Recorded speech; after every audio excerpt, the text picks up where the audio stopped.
Joining us now here on the dais is the head coach of North Dakota State University, Tim Polasek. Coach, I'm going to have you make some opening comments, and then we'll open up for some questions.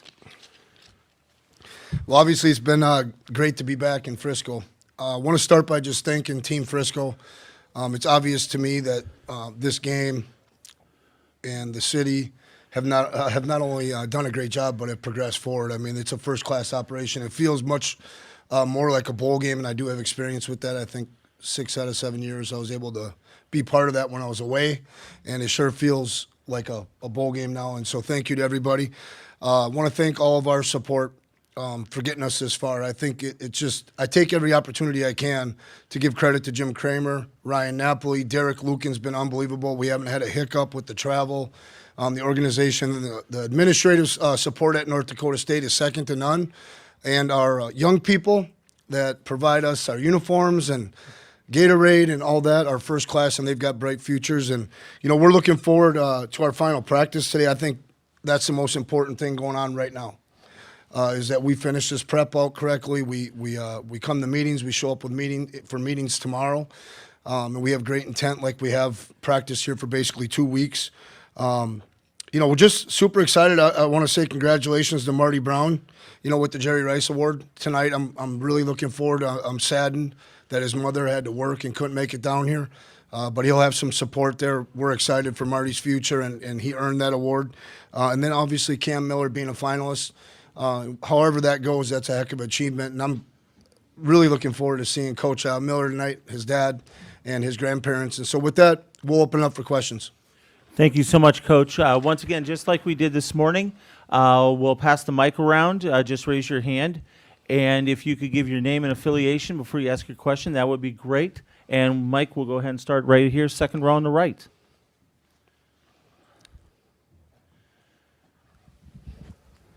Devin Fry with Valley News Live in Fargo. Coach, you mentioned Cam just a second ago with the Walter Payton Award. Obviously, he poo-poos the individual awards every time we get a chance to talk to him. But for you, what does it mean to see him on that stage and to have a chance to get an award that prestigious? Well, there's a lot of kids that lace him up on August 1st. There's a lot of starting running backs. There's a lot of starting quarterbacks, right? Let's not pretend we don't know what this award's for, right?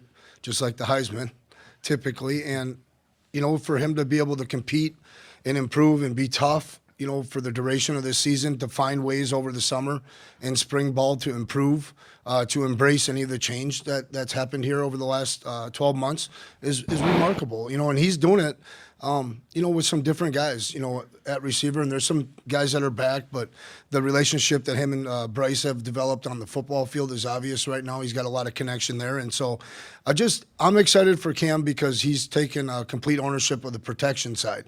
So when we're talking about his future and having opportunities down the road, you know, you cannot play that position without understanding where the 5 guys are being directed to.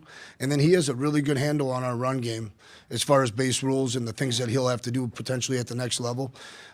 It means a lot for a coach's son from Iowa that, you know, had a few offers and those things to make it to this point. Cam's going to tell you the most important thing is us getting this W. We'll keep it over on the right-hand side, Coach. Go ahead, third row.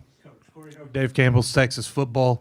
I'd like for you to expand, if you would, on the experience that you guys have had since you've arrived in Frisco, and also your thoughts on the championship possibly coming back after the construction is complete. Well, for me, it's Fargo with this game is always going to be special. You know, going back to 2011 and driving down the highway and seeing basically nothing, and now there's a new city, right? I mean, so that's cool. You know, I don't know if hopeful or is the right word, but I think they do it right here. Team Frisco does it right. Frisco is easy to get into. Transportation-wise, there's multiple hotels, and so all that stuff aligns with a big-time football game.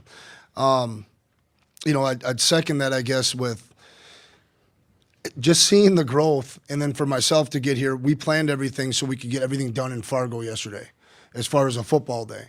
And so it was really important for me to take some staff members out to eat, and I thought Three Forks was awesome. You know, Hunter Lupke and Derek Danger recommended that one, and we had a phenomenal, you know, evening. Just all those things, and then seeing our support, you know, when you get back to the hotel, and we had a small gathering there, and then waking up with a football day here is what it's all about. Thank you so much. Go ahead, Jeff. Jeff Kopak with the Forum. Tim, rare game on grass. Big deal, no big deal? What do you think? Well, it can be a big deal. We got to get out there today. I want our first 5 to 8 minutes of drill work with our players to be all COD, change of direction, violent movements. We're going to have to keep our chin over our toes, chest over our knees. We're going to have to plant and break with our feet. I think that's something you guys should all be looking for. The team that breaks on the ball with their feet up underneath them and playing inside their framework is critical on grass. It just doesn't grab as good. Now, if the surface is as good as it looks, it shouldn't be a big deal. And against Colorado for us, it really wasn't, except for our sidelines, the 30 and in was a little bit slick. So our kids got to get out there. They got to move around early in pregame, which they'll be chomping at the bit to get out there on Monday night. But I think everybody getting as familiar as possible, as quick as possible, is a big deal. Can be a big deal. We'll handle it. We need to. No excuses, just execution. Back row in the middle. Coach John Rainey with SWX Montana. What are some of the similarities you see from North Dakota and the state of Montana that lends itself to, good FCS football? I normally don't keep my answers real short, but I'm just telling you it's the people. And I would tie in South Dakota and I would tie in Wyoming.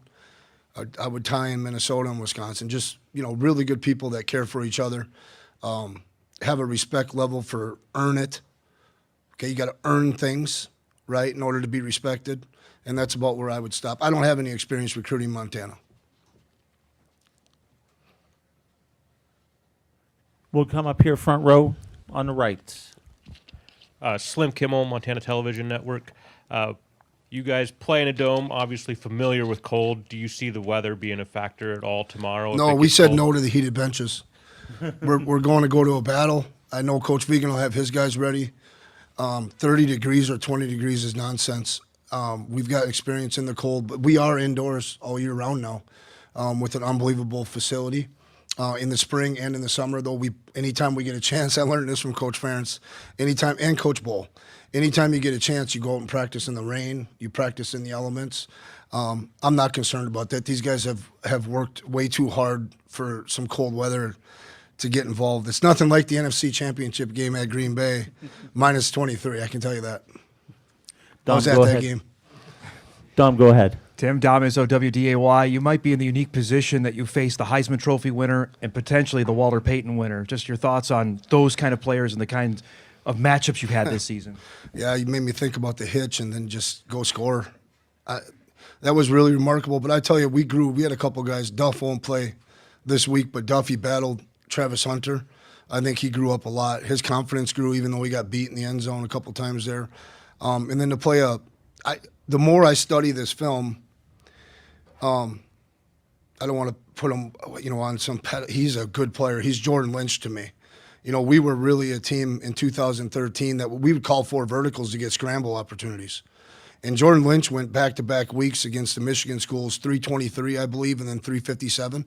He broke the NCAA rushing record for a quarterback, his own record back-to-back weeks, and he finished 3rd for the Heisman. We have to keep this guy as boxed up as we can and then, play as physical as possible on him. We got to get him squared up, and not allow him to be in space where he can slide. Every opportunity we get a chance to hit and to be physical versus this guy will be important, just like a good running back. Let's go on to the right back row. Head coach Victor Flores, 406 MT Sports. I was curious just about a couple of matchups, the defensive ends for Montana State against your All-American tackles, and then how you might perceive the coverage on Bryce Lance. Yeah, interesting. I think on both sides, the offensive lines are very schooled up. And that's not to say our best or their best isn't gettable, because we've seen that throughout the year. But they play together pretty well. I think they understand where their help is and where it's not, where they can get beat quickly and where they can't. Those things are pretty evident. And then they're always connected in the run game, and I think the diversity in the run game can have a chance to slow down both sides of the ball as far as defensive end goes. It's interesting, like on normal down or distance or 2nd and 7 or 8, a pass down where you have quarterback powers and quarterback zone reads, those DNs now are in a conflict because a lot of times they're the option players, so they're not just playing with their ears pinned back. And so I think that's going to be interesting, who can capitalize on, reading their keys and great get off and fundamentals and technique. And then, like I said, Al Johnson is a good friend. I'm trying to remember the first time I came in contact with Al, but we've been in a lot of communication. I know he does a good job. He was well tutored at the University of Wisconsin, and they do a really good job. The DNs, I'm hopeful the DNs have a big impact on this game. Let's keep it on the right-hand side, Coach, second row. Coach, we talked about some older guys kind of stepping up into the opportunities, especially through the playoffs and whatnot. But for guys like Hunter Pontius, now who's been here for so long, to be able to start at a national championship game, what does it mean for you to see guys have those kind of moments? Well, first thing, it means somebody went down, right? So you feel terrible for their family and for that young man's situation. But that's what this program, and it's not coach speak. If you go back and you look at it all the way to the 2010 championship run, Matt Grotzik had to have microfracture surgery, and it, Coach Bull wanted him to get that done, and Matt said, no, this class needs to carry the Bison through to a championship at some point. And that kid chose to play 15 to 18 plays a game, right? And so there's always been these moments where people have played hurt. I feel terrible for Wirtz, didn't find out until Tuesday. I mean, he was going to get some help, and he was going to play through another back thing, and he was going to go late on the line for us, and it's just not going to happen. And so it just creates opportunity for others. The one thing that one of our staples in our program, when we talk about standards of the program, is to have, a great deal of urgency, right? A can't wait mentality. But it also encompasses everybody that plays for the Bison needs to be ready to go when they get their opportunity. And time again, I think that's going to be a big piece of this legacy if we can finish this off the right way. And in our history, that's happened.